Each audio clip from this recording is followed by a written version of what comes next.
السلام علیکم ورحمت الله وبرکاته. ګرانو ملګرو، څنګه کولی شو چې د پلی سټور دا مشکل حل کړو؟ نو دا مشکل تاسو په دوو طریقو سره حل کولی شئ. راځئ چې نن زه تاسو ته دا طریقه وښیم. په دې طریقو سره یې تاسې دا مشکل حل کولی شئ. لومړۍ طریقه یې دا ده، دلته چې تاسو پلی سټور څخه شی ډاونلوډوئ، نو دلته تاسو ته ولیکي چې دونه MB شی تاسو په خپل ټلیفون کې ډیلیټ کړئ، نو دا ستونزه به ستاسو د ټلیفون حل شي. بیا تاسو کولی شئ له پلی سټور څخه یو شی ډاونلوډ کړئ.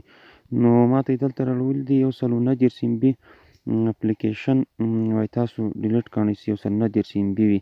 که یو اپلیکیشن وي که دوه اپلیکیشن وي، خو چې 129 MB باید تاسو د ټلیفون میموري کارت ټلیفون میموري خالي کړئ. نو دلته چې تاسو ته هر څونه MB راوړلی د هغومره MB په مطابق تاسو اپلیکیشن ډیلیټ کړئ. ماته 129 MB راوړلی، تاسو ته چې هر څو MB راوړی، 200 MB درته راوړلی، 300 MB درته راوړلی، څومره MB چې درته راوړلی، نو هغومره MB به تاسو دلته ډیلیټوئ. نو که چېرته ماته 129 MB دغه دې راوړلی دي، که چېرته زه دا یو اپلیکیشن ډیلیټ کړم، دا 104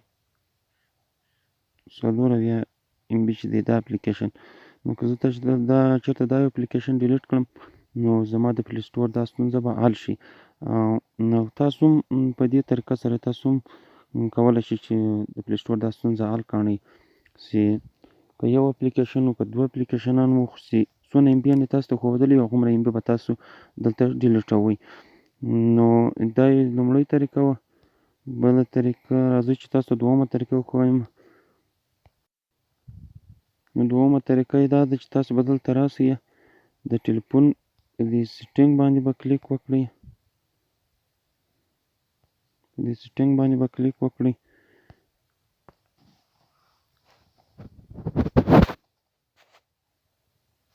کله چې په دې سیټینګ باندې کلیک وکړو، دلته به راسئ، په دې هیپس باندې به کلیک وکړئ.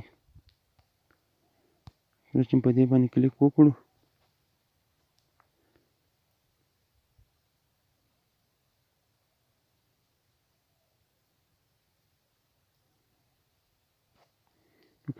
باندې کلیک وکړو، دلته به ستاسو د ټلیفون ټول اپلیکیشنان راواړوي.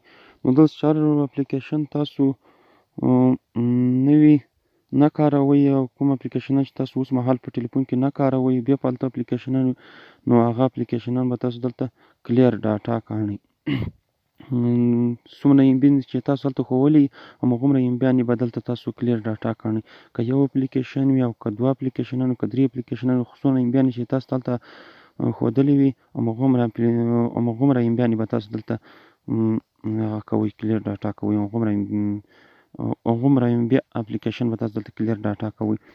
نو زه دلته راځم، دا یو اپلیکیشن زه دلته کلیر ډاټا کوم، 115 MB دا اپلیکیشن زه کلیر ډاټا کوم. د اپلیکیشن باندې به داسې کلیک وکړو. کله چې په اپلیکیشن باندې کلیک وکړو، نو دلته به راسئ، په دې سټوریج باندې به کلیک وکړئ. کله چې په سټوریج باندې کلیک وکړو، نو دلته به په دې کلیر کیش باندې کلیک وکړئ. بیا به په دې کلیر ډاټا باندې په دې اپشن باندې کلیک وکړئ. کله چې په دې باندې کلیک وکړلو، نو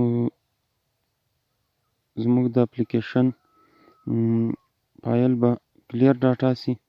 نو اوس که موږ هغه ته ورسو پلی سټور ته، نو زموږ د پلی سټور مشکل به حل سوی. نو راځئ چې زه تاسو ته وښیم. اوس ځو پلی سټور ته، سټور باندې کلیک کوو.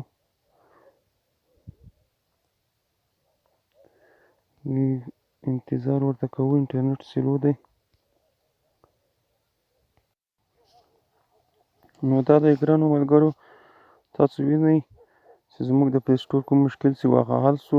زموږ د اپلیکیشن چې کوم اپلیکیشن چې موږ ډاونلوډوو، هغه اپلیکیشن ډاونلوډینګ روان سو. نو په دې دوو طریقو سره تاسو د خپل پلی سټور دا مشکل حل کولی شئ. کوم دوه طریقې چې ما تاسو ته وښولې په هغو دوه طریقو سره تاسو د پلی سټور مشکل حل کولی سئ.